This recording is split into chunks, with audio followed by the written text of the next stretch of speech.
વરસાદના વધુ એક રાઉન્ડ માટે થઈ જાવ તૈયાર। ગુજરાતમાં 22 તારીખથી વરસાદની તીવ્રતા વધવાની હવામાન નિષ્ણાત પરેશ ગોસ્વામીએ આગાહી આપી છે। જી હા, 22 થી 29 તારીખ સુધીમાં ગુજરાતના વિવિધ વિસ્તારમાં 2 થી 5 ઇંચ જેટલો વરસાદ વરસી શકે છે। જો કે તે પહેલા 19 થી 21 તારીખ સુધી ગુજરાતમાં મધ્યમથી ભારે વરસાદી ઝાપટા વરસશે। રાપર અને ઉત્તર ગુજરાતના જિલ્લામાં ભારે વરસાદના ઝાપટા નોંધાશે। ઉલ્લેખનીય છે કે એક મજબૂત લો પ્રેશર યુપીના પ્રયાગરાજ અને ઝાંસી વચ્ચે સક્રિય છે।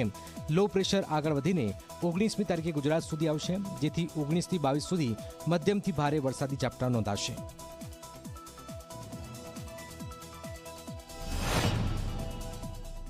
એક અનુમાન છે 22 તારીખથી જે વરસાદના વિસ્તારોમાં વધારો થશે એ લગભગ 29 જુલાઈ સુધી વરસાદનો રાઉન્ડ ચાલશે અને 22 થી લઈને 29 જુલાઈ વચ્ચે જે વરસાદો હશે તે મધ્યમથી ભારે વરસાદ હશે।